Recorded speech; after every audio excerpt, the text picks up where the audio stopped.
ବନ୍ଧୁଗଣ ନମସ୍କାର ଜୟ ମାତାଦି ଆମର ୟୁଟ୍ୟୁବ୍ ଚ୍ୟାନେଲକୁ ଆପଣମାନଙ୍କୁ ସ୍ୱାଗତ। ଆଜିର ଏହି ବିଶେଷ ସନ୍ଦେଶ ଆପଣମାନଙ୍କ ପାଇଁ ଅତ୍ୟନ୍ତ ଗୁରୁତ୍ୱପୂର୍ଣ୍ଣ ହେବାକୁ ଯାଉଛି। ହଁ ମୋର ପ୍ରିୟ ବନ୍ଧୁଗଣ, ଯଦି ଆପଣମାନେ ଏହି ରାଶିର ଜାତକ, ତେବେ ଆଜିର ଏହି ଭିଡିଓଟି ଶେଷ ପର୍ଯ୍ୟନ୍ତ ନିଶ୍ଚୟ ଦେଖିବେ, କାରଣ ଆଜି ଆମେ ଯେଉଁ ଯୋଗ ବିଷୟରେ ଚର୍ଚ୍ଚା କରିବାକୁ ଯାଉଛୁ ତାହା ଆପଣଙ୍କ ଜୀବନରେ ଏକ ବଡ଼ ପରିବର୍ତ୍ତନ ଆଣିବାକୁ ଯାଉଛି। ହଁ ମୋର ପ୍ରିୟ ବନ୍ଧୁଗଣ, ଆପଣ ସମ୍ପୂର୍ଣ୍ଣ ସତ ଶୁଣିଛନ୍ତି। ସର୍ବପ୍ରଥମେ ଆମେ ଭଗବାନ ଭୋଳାନାଥ ଏବଂ ମାତା ପାର୍ବତୀଙ୍କ ଚରଣରେ ପ୍ରଣାମ କରୁଛୁ ଏବଂ ପ୍ରାର୍ଥନା କରୁଛୁ ଯେ ସେମାନଙ୍କ ଆଶୀର୍ବାଦରୁ ଆପଣଙ୍କ ଜୀବନରେ ସୁଖ, ଶାନ୍ତି, ସମୃଦ୍ଧି ଏବଂ ସଫଳତାର ଆଗମନ ହେଉ। ଭଗବାନ ଶିବ ଶଙ୍କର ଆପଣଙ୍କ ସମସ୍ତ ଦୁଃଖର ଅନ୍ତ କରନ୍ତୁ ଏବଂ ଆପଣଙ୍କ ଜୀବନରେ ନୂତନ ଖୁସି ଭରିଦିଅନ୍ତୁ। ମୋର ପ୍ରିୟ ବନ୍ଧୁଗଣ, ଜ୍ୟୋତିଷ ଶାସ୍ତ୍ର ଅନୁଯାୟୀ ଯେତେବେଳେ କୌଣସି ବ୍ୟକ୍ତିର କୁଣ୍ଡଳୀରେ ଗ୍ରହମାନଙ୍କର ବିଶେଷ ସ୍ଥିତି ବନିଥାଏ, ସେତେବେଳେ ତାର ଭାଗ୍ୟ ହଠାତ୍ ବଦଳିଯାଏ। ହଁ ମୋର ପ୍ରିୟ ବନ୍ଧୁଗଣ, ଅନେକ ଥର ବର୍ଷ ଧରି ସଂଘର୍ଷ କରିବା ପରେ ମଧ୍ୟ ସଫଳତା ମିଳେ ନାହିଁ, କିନ୍ତୁ ଯେତେବେଳେ ଗ୍ରହମାନଙ୍କ ଗୋଚର ଅନୁକୂଳ ହୁଏ, ସେହି ବ୍ୟକ୍ତି ସଫଳତାର ନୂତନ ଶିଖର ଛୁଇଁବାକୁ ଆରମ୍ଭ କରେ। ହଁ ମୋର ପ୍ରିୟ ବନ୍ଧୁଗଣ, ଏବଂ ଆପଣମାନଙ୍କ ପାଇଁ ବର୍ତ୍ତମାନ ସମୟରେ ଏମିତି ଏକ ବିଶେଷ ସଂଯୋଗ ବନୁଛି। ଶୁକ୍ର ଗ୍ରହ, ଯିଏ ଆପଣଙ୍କ ରାଶିର ସ୍ୱାମୀ, ସେ ଶୁଭ ପ୍ରଭାବ ଦେବା ସ୍ଥିତିରେ ଅଛନ୍ତି। ଏହା ସହିତ ଗୁରୁ ଗ୍ରହଙ୍କ ଅନୁକୂଳ ଦୃଷ୍ଟି ଆପଣଙ୍କ ଭାଗ୍ୟଭାବକୁ ମଜବୁତ କରୁଛି। ସେହିପରି ଭଗବାନ ଭୋଳାନାଥଙ୍କ ବିଶେଷ କୃପାରୁ ଶନିଦେବ ଧୀରେ ଧୀରେ ଆପଣଙ୍କ କର୍ମର ସକାରାତ୍ମକ ଫଳ ଦେବା ଆରମ୍ଭ କରିବେ। ବନ୍ଧୁଗଣ, ସୂଚନା ପାଇଁ ଆମେ ଆପଣ ସମସ୍ତଙ୍କୁ କହିଦେଉଛୁ ଯେ ଜୀବନରେ ସୁଯୋଗ ବାରମ୍ବାର ଆସେ ନାହିଁ, କିନ୍ତୁ ଏହି ସମୟରେ ବ୍ରହ୍ମାଣ୍ଡର ଶକ୍ତି ଆପଣଙ୍କ ପକ୍ଷରେ କାମ କରୁଛି। ଯଦି ଆପଣ ସଠିକ୍ ସମୟରେ ସଠିକ୍ ନିଷ୍ପତ୍ତି ନେଲେ ଏବଂ ସଠିକ୍ ଭାବେ ନିଜ କାମ କଲେ, ତେବେ ବନ୍ଧୁଗଣ ଆସନ୍ତା ମାସଗୁଡ଼ିକରେ ଆପଣଙ୍କ ଆର୍ଥିକ ସ୍ଥିତି, ସାମାଜିକ ପ୍ରତିଷ୍ଠା ଏବଂ ପାରିବାରିକ ଜୀବନରେ ବଡ଼ ପରିବର୍ତ୍ତନ ଦେଖିବାକୁ ପାଇବେ।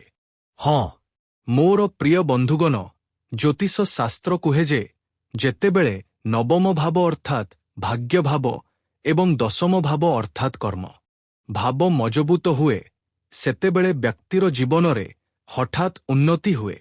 ହଁ ବନ୍ଧୁଗଣ, ଆପଣମାନଙ୍କ କୁଣ୍ଡଳୀରେ ଏହି ଯୋଗ ସକ୍ରିୟ ହେବାକୁ ଯାଉଛି। କିନ୍ତୁ ମୋର ପ୍ରିୟ ବନ୍ଧୁଗଣ, ମନେ ରଖିବେ, କେବଳ ଭାଗ୍ୟ ଭରସାରେ ବସି ରହିବା ଉଚିତ ହେବ ନାହିଁ। ହଁ ସଠିକ୍ ସମୟରେ ସଠିକ୍ କାର୍ଯ୍ୟ ମଧ୍ୟ କରିବାକୁ ହେବ। ଯେପର୍ଯ୍ୟନ୍ତ ଆପଣ ସଠିକ୍ ସମୟରେ ସଠିକ୍ କାର୍ଯ୍ୟ ନ କରିବେ ଏବଂ କେବଳ ଭାଗ୍ୟ ଭରସାରେ ରହିବେ, ସେପର୍ଯ୍ୟନ୍ତ ଆପଣ ନିଜ ଜୀବନରେ ଆଗକୁ ବଢ଼ିପାରିବେ ନାହିଁ।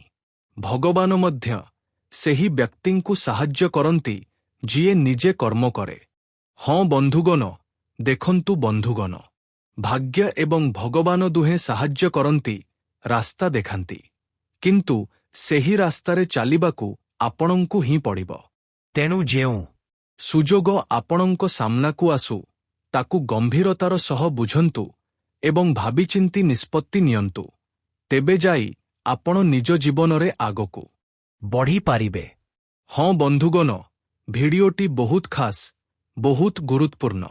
ଏହି ଭିଡିଓକୁ ଆପଣ ଶେଷ ପର୍ଯ୍ୟନ୍ତ ନ ଦେଖି କୁଆଡ଼େ ଯିବେ ନାହିଁ, କିନ୍ତୁ ତା ପୂର୍ବରୁ ଭିଡିଓକୁ ଏକ ପ୍ୟାରାସା ଲାଇକ୍ କରିବେ ଏବଂ ତଳେ କମେଣ୍ଟ ବକ୍ସରେ ଜୟ ମାତାଦି ପ୍ରେମର ସହିତ ଲେଖିଦେବେ।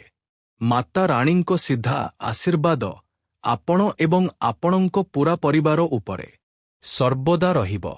ତେବେ ଚାଲନ୍ତୁ ବନ୍ଧୁଗଣ, ଭିଡିଓରେ ଆଗକୁ ବଢ଼ିବା। ଏହି ସମୟରେ ଆପଣଙ୍କ ସାମ୍ନାରେ ଦୁଇଟି ଗୁରୁତ୍ୱପୂର୍ଣ୍ଣ ରାସ୍ତା ଆସିପାରେ। ପ୍ରଥମ ରାସ୍ତାଟି ଆପଣଙ୍କୁ ସୁରକ୍ଷିତ ଲାଗିବ, ଯେତେବେଳେ ଦ୍ୱିତୀୟ ରାସ୍ତାଟି ଟିକେ କଠିନ ଦେଖାଯିବ। ହଁ କିନ୍ତୁ ଭବିଷ୍ୟତରେ ସେଇଟି ହିଁ ଆପଣଙ୍କୁ ବଡ଼ ସଫଳତା ଦେଇପାରେ। ତେଣୁ ଭାବପ୍ରବଣ ହୋଇ ନିଷ୍ପତ୍ତି ନିଅନ୍ତୁ ନାହିଁ। ନିଜର ବୁଦ୍ଧି, ଅଭିଜ୍ଞତା ଏବଂ ଆତ୍ମବିଶ୍ୱାସର ବ୍ୟବହାର କରନ୍ତୁ। ଦେଖନ୍ତୁ ବନ୍ଧୁଗଣ, ଆପଣଙ୍କୁ ଜଣାଇବାକୁ ଚାହିଁବୁ ଯେ ଯଦି ଆପଣ ଚାକିରି କରନ୍ତି, ତେବେ ପଦୋନ୍ନତି କିମ୍ବା ନୂତନ ଦାୟିତ୍ୱ ମିଳିବାର ଯୋଗ ବନୁଛି। ଦୀର୍ଘଦିନ ଧରି ଅଟକି ରହିଥିବା କାର୍ଯ୍ୟ ଆଗକୁ ବଢ଼ିପାରେ। ଯଦି ଆପଣ ବ୍ୟବସାୟ କରନ୍ତି, ତେବେ ନୂତନ ଗ୍ରାହକ, ନୂତନ ନିବେଶ କିମ୍ବା ନୂତନ ବ୍ୟବସାୟ ସମ୍ପ୍ରସାରଣର ସୁଯୋଗ ମିଳିପାରେ। ଏବଂ ଯେଉଁ ଛାତ୍ରଛାତ୍ରୀମାନେ ପ୍ରତିଯୋଗିତାମୂଳକ ପରୀକ୍ଷା ପାଇଁ ପ୍ରସ୍ତୁତି କରୁଛନ୍ତି, ସେମାନଙ୍କ ପାଇଁ ଏହି ସମୟ ପରିଶ୍ରମର ପୂରା ଫଳ ଦେବ। ହଁ ବନ୍ଧୁଗଣ, ଏକ ପ୍ରକାର କହିଲେ ସେମାନଙ୍କ ପାଇଁ ଏହି ସମୟ ସୁନାରେ ସୁହାଗା ପ୍ରମାଣିତ ହୋଇପାରେ। ଯଦି ଆପଣ କ୍ରମାଗତ ଭାବେ ପ୍ରୟାସ କରିଛନ୍ତି, ତେବେ ସଫଳତା ମିଳିବାର ସମ୍ଭାବନା ବଢ଼ୁଛି। ପ୍ରେମ ସମ୍ପର୍କ କଥା କହିବା ତ ପୁରୁଣା ମତଭେଦ ଧୀରେ ଧୀରେ ଶେଷ ହେବାକୁ ଯାଉଛି।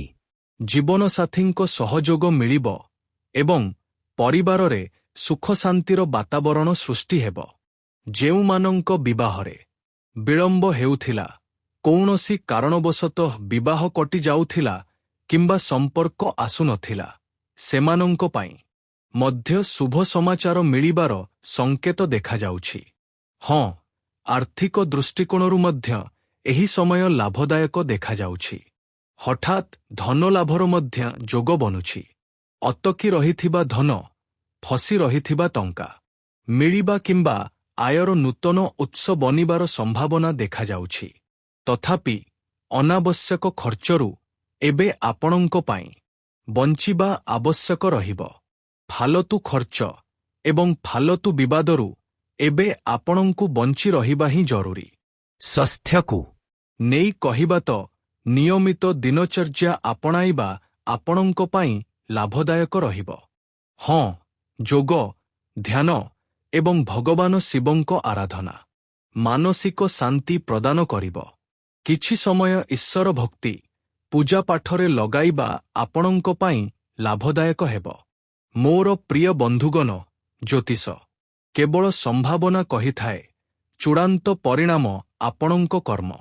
ହଁ, କୁହନ୍ତି ନା କି ଯିଏ ଯେପରି କର୍ମ କରେ, ତାକୁ ସେହିପରି ଫଳ ମିଳେ।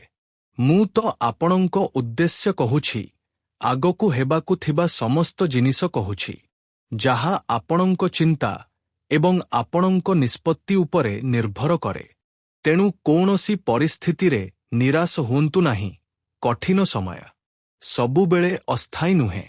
କୌଣସି ସମୟ, ଚାହୁଁ ଦୁଃଖ ହେଉ କି ସୁଖ, ଅସ୍ଥାୟୀ ରହେ ନାହିଁ। କିଛି ସମୟ ପାଇଁ ରହିଥାଏ ଅତିଥି ଭଳି, ତାପରେ ଚାଲିଯାଏ।